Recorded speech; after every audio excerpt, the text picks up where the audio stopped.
Lights flicker. TVs turn off. Street lamps dim and then reverse. The entire power grid of the city is going haywire. People are immediately struck with fear.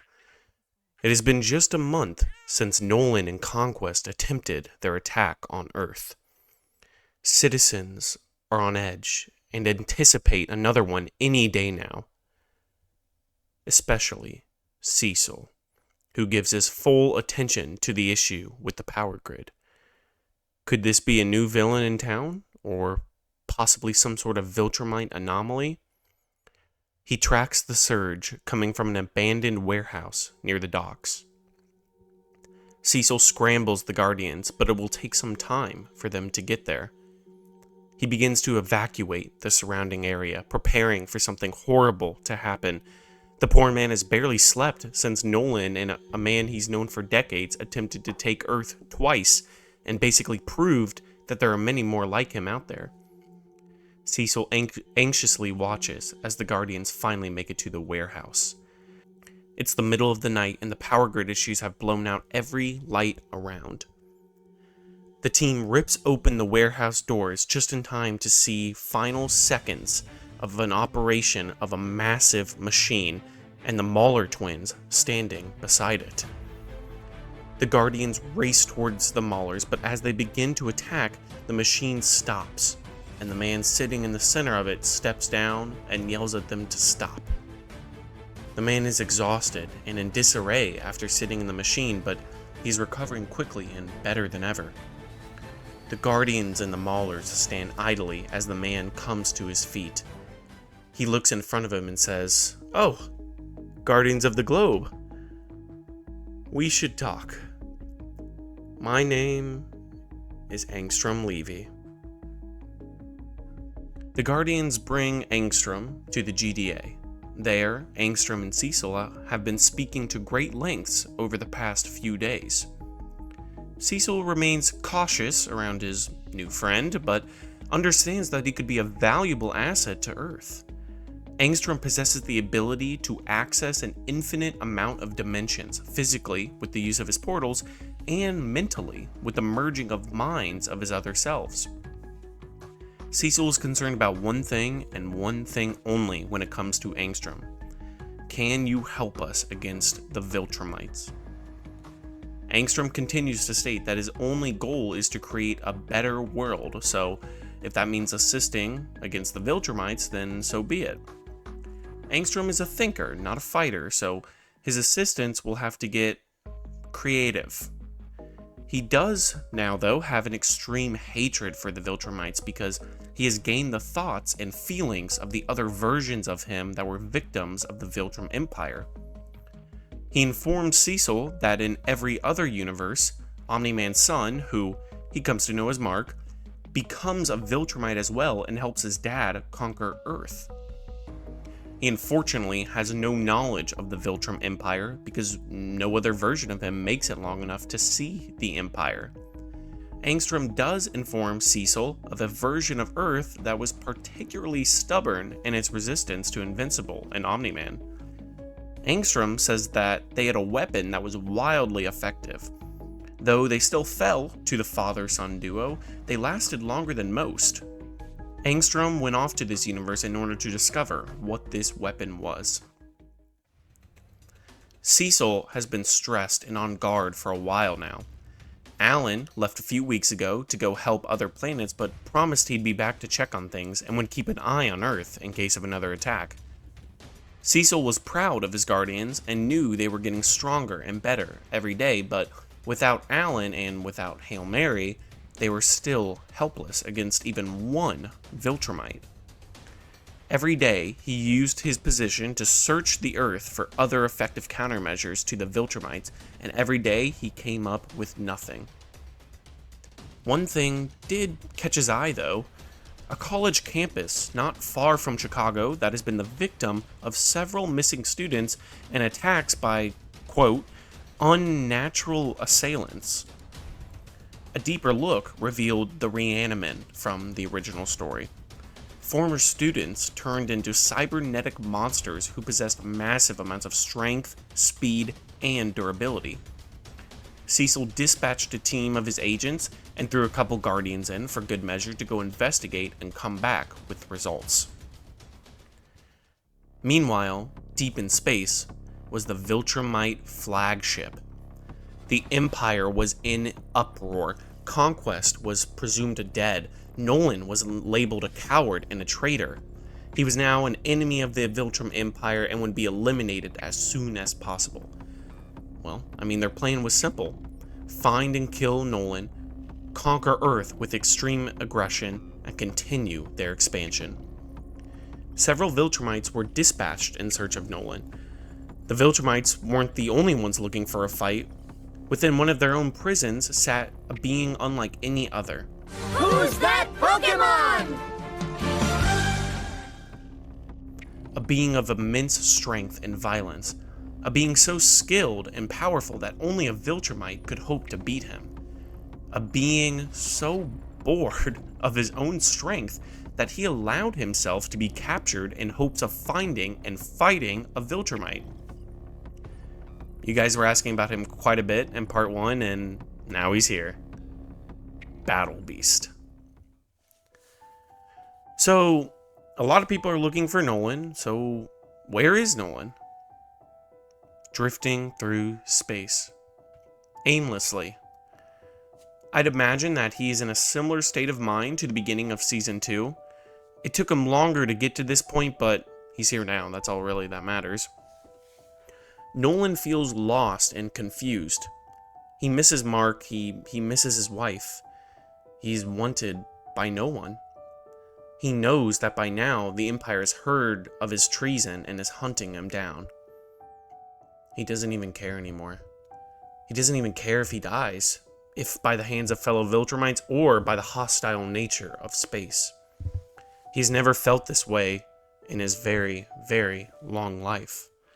Back on Earth, Cecil meets with his team about what they found at Upstate University. What they found was the mastermind behind these cyborg monsters, D.A. Sinclair, a deranged student with a gift of intelligence and engineering. Cecil wastes no time in imprisoning Sinclair and using his ideas to create powerful super soldiers using the corpses of previous ones. Meanwhile, Mark Grayson lives a meaningless life. At least, to him it's meaningless. He drowns himself in thoughts of self-doubt and depression. How could he not get powers? What's wrong with him? Why did his dad betray Earth in the first place? These were questions he would never get answers to. I suppose he could follow in his mom's footsteps and find a very successful career as a realtor. While cleaning out his dad's stuff one day, Mark stumbles across a collection of very interesting books written by his dad years and years ago. Well, he has nothing better to do, so Mark grabs a seat and begins to read.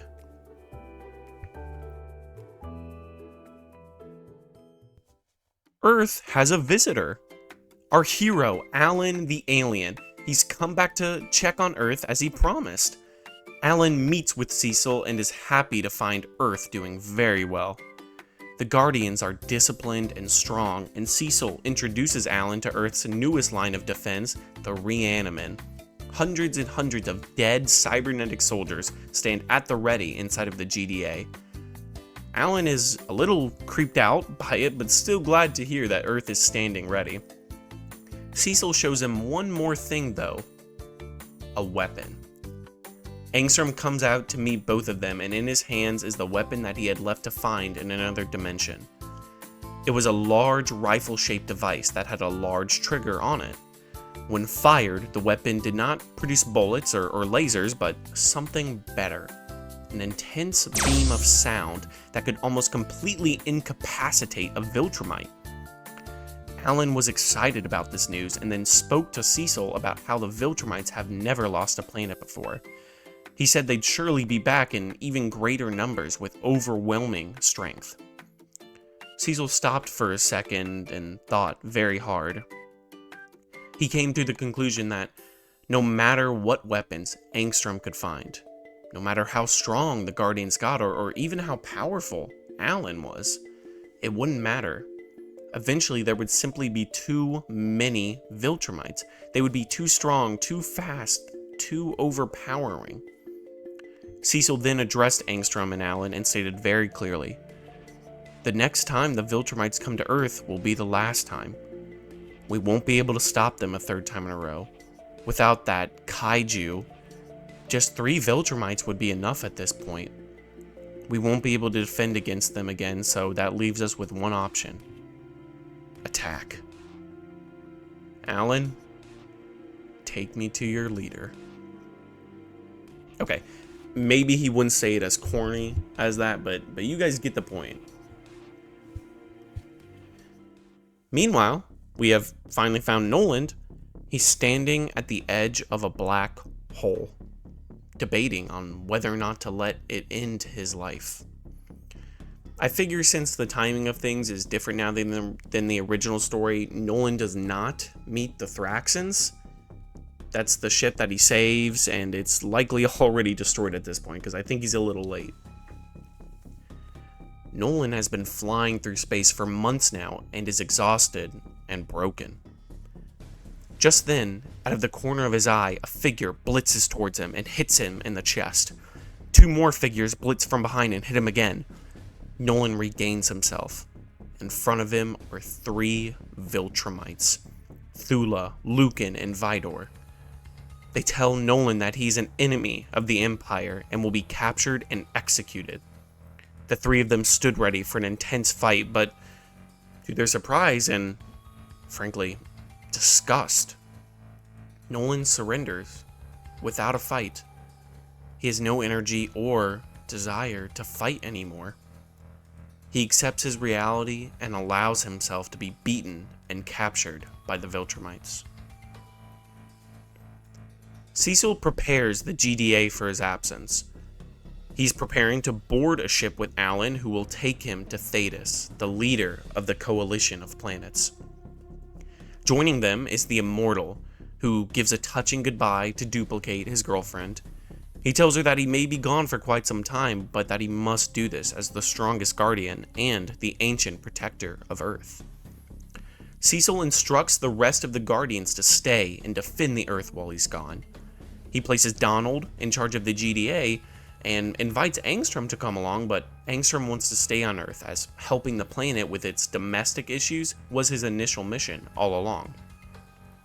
Cecil brings the sonic weapon that Angstrom got and boards the ship.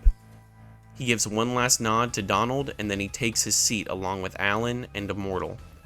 The 3 of them blast into space, heading towards the Coalition's headquarters.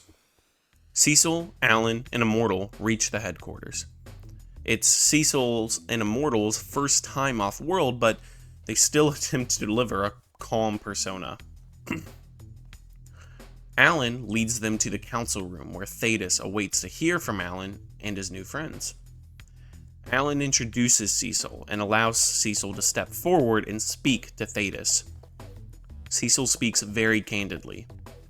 He cares about the Coalition and the galaxy, and he wants the Viltrumites to be eliminated from everywhere, but his top concern is Earth. It has to be Earth. He explains to Thetis that Earth has been able to repel 2 Viltrumite attacks, and that they will certainly be back, and when they come back, they will be too much for him to stop. He says that he believes the best way to protect Earth is to destroy the Viltrumites before they have a chance to rally and conquer Earth. Thetis thinks hard on Cecil's words. He then speaks to Cecil and company. He says the inhabitants of Earth have proven themselves and have given us hope that the Viltrum Empire is not unbeatable, and destroying them is actually possible. Thetis then shocks everyone as he reveals himself as a Viltrumite. Everyone, of course, is surprised as Thetis explains that he rebelled against the Empire long ago and has been in hiding ever since, hoping to help the rest of the galaxy get rid of them once and for all. He then reveals the Empire's most closely guarded secret. There are less than 50 pure-blooded Viltrumites left in the galaxy, The room is silent as Thetis reveals this truth. He explains that the death of Conquest is what made him believe that now was the time to reveal this and to finally go on the offensive against the Viltrumites. He then turns to Cecil and says that while he appreciates the support, he's concerned on what sort of actual power Cecil has to help. Alan tries to interject and support Cecil, but there's no need. Cecil has brought an additional item, something up his sleeve, as Cecil often does. An item the Immortal and Alan were unaware of. Inside of his pocket was a small device, which was mostly taken up by a red button on it. Cecil pushed it and instantly 50 Reanimen teleported into the room. Cecil had Angstrom and his universal knowledge work with his team to modify the teleporter to work between planets. He chose not to use it on himself for the trip because he was concerned about it malfunctioning and putting him in space. The 50 Reanimen startled Thetis and Immortal. Alan then spoke, saying that he wasn't sure if even 50 of them would be strong enough to take one Viltrumite. Cecil agreed and said that's why he added this. With another command from Cecil, every Reanimen's arm transformed, revealing a smaller version of the sonic gun Angstrom had. This meant every single one was not just stronger, faster, and more durable, but each of them had the capability to shoot a beam of sound and at least weaken a Viltrumite. Cecil then produced the original gun, which he would keep for himself. The four of them devised a plan. They couldn't hit all the Viltrumites at once and knew that taking them down one by one would be best. There's only 50 of them, it won't take too long at least. Thetis stated that Nolan has likely been captured by now and has been taken to the Viltrumites' prison. If they're preparing him for his execution, then there are at most 2 other Viltrumites on that ship. Alan smiled and agreed that this was the perfect place to start. The 4 of them all looked at each other and were uplifted at the newfound hope for the galaxy. The plan was simple. Break into the prison, kill the 2 Viltrumites in there, possibly convince Nolan to join the cause. At this point, there was nothing else to do but take action. They had to finally stop playing defense. The plan was that Thetis would remain on the ship and help if needed. Alan, Immortal, and the Reanimen would then ambush the Viltrumite soldiers and kill them. One by one, every Viltrumite had to die. Cecil said some words of encouragement before the mission. Don't let too many of my Reanimen get destroyed. They were expensive. With that inspiring speech, Alan and Immortal flew out of the ship and busted into the prison. As they walked through the halls looking for the Viltrumites, they discussed the plan. A certain cell overheard them. Battle Beast. His ears perked up when he heard them talking about Viltrumites and killing them on this ship. He began to lick his lips at the thought of a glorious battle. It didn't take long for Alan and Immortal to find the Viltrumites. They could hear them talking beyond a closed door. The 2 of them looked at each other and nodded, then bursted through the door. The intel was dead on. In front of them stood 2 Viltrumite soldiers. The soldiers assumed an attack position and raced towards Alan and Immortal. At that moment, Alan gave the signal to Cecil, who immediately summoned in his Reanimen. The 50 undead cyborg soldiers teleported all around the Viltrumite duo. Half of them pulled out their sonic guns and blasted the Viltrumites with their painful frequency. The Viltrumites fell to their knees and clapped their hands on their ears. The other half of the Reanimen then jumped on top and began to beat them senseless. Alan and Immortal, who were both wearing ear protection thanks to Cecil, joined the beating as well. The Viltrumites fought back valiantly and even took out a couple Reanimen, but it was simply too much. After a relatively short, but epic, fight, the 2 Viltrumite soldiers were both killed in the battle. The ambush and the surprise of the sonic weapon was just too much for them to recover from. Alan's strength was too immense, and the added support of Immortal and the Reaniman was able to slowly but surely beat down the Viltrumite soldiers. Alan declared the mission a success, and Cecil brought back his Reaniman. Alan and Immortal observed their work until Battle Beast bursted through the ceiling above. He dropped down and looked at the two dead Viltrumites in front of him. He grabbed Alan and pinned him against the wall, yelling in his face that this battle was supposed to be for him. Immortal tried to get Battle Beast off, but was unsuccessful. Battle Beast was far too strong. He had been waiting years to fight a Viltrumite, and Alan had just stolen the kill from him. Battle Beast began to throw Alan around the room and began to fight both he and Immortal. Before any more punches could be thrown, Battle Beast was punched into the wall. Thetis had come aboard to stop the senseless fighting. As Battle Beast regained himself, Thetis explained that they were also hunting Viltrumites, and that partnering with them would result in a far more bloodshed for him. Battle Beast accepted the offer after some thought. He and the group walked out of the blood-covered room. They had one more stop to make on this mission. After searching all the cells, they found Nolan in one. They opened it up and explained to him what has happened. They remained on their guard, but still tried to reason with him. Nolan was surprised to see them and shocked to find out who Thetis was, as he knew of the great traitor. Despite the best efforts of the team, Nolan refused to go with them. He had accepted his fate, but now that his executioners were dead, he didn't know what to do. He left his cell and prepared to fly away from the prison. He planned to simply drift through space again. Thetis gave one last try and called out to him to help.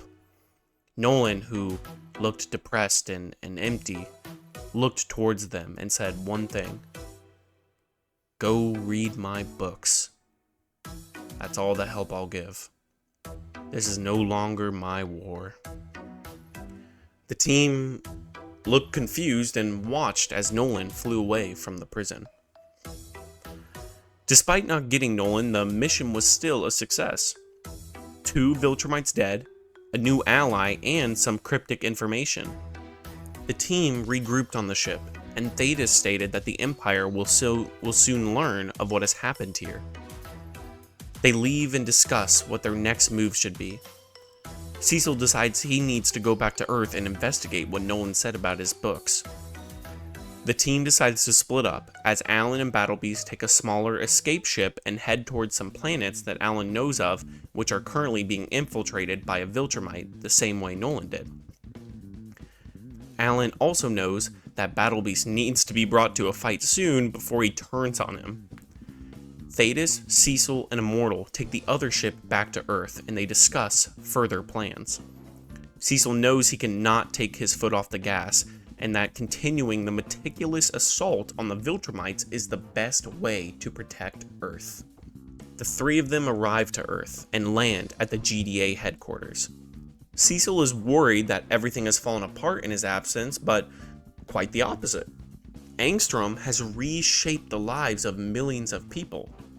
His knowledge of other universes has allowed him to succeed in helping humanity. The 3 exit their ship and are met with Donald, Angstrom, and many others asking what happened.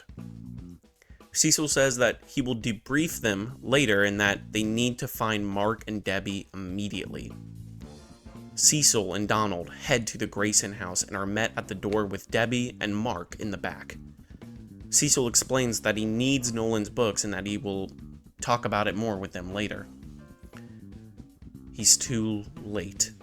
Debbie threw away all of Nolan's books just a few days ago. Cecil curses and begins to turn away until Mark chimes in. He says that the books may be gone now, but there's one place they still exist: his head. Mark read all of his dad's books before his mom threw them away. He remembers every aspect of them. Cecil and Donald look at each other. Cecil then looks at Mark and says, "You wanted to be a hero, right, kid? Well, now's your chance. Come with me." Back at the GDA, Cecil and Thetis sit with Mark for days as he explains what he read in the books. They are able to conclude that what Mark read are things in the universe that are able to kill a Viltrumite. Mark is relieved to finally be of some help. So, a lot has happened in recent weeks, and the balance of power in the universe is no longer abundantly clear. The Viltrumites begin to take their new opponent seriously and start to pay more attention to the Coalition. The Earth continues to prosper with the help of Angstrom, who also provides some additional weapons and enhancement to the GDA and the Guardians. Cecil, Thetis, and Mark plan their journey to find these Viltrumite-killing beings. Alan and Battlebeast head towards the nearest Viltrumite-occupied planets in search of another fight. A tension like this has never been felt throughout the universe. This war has just begun.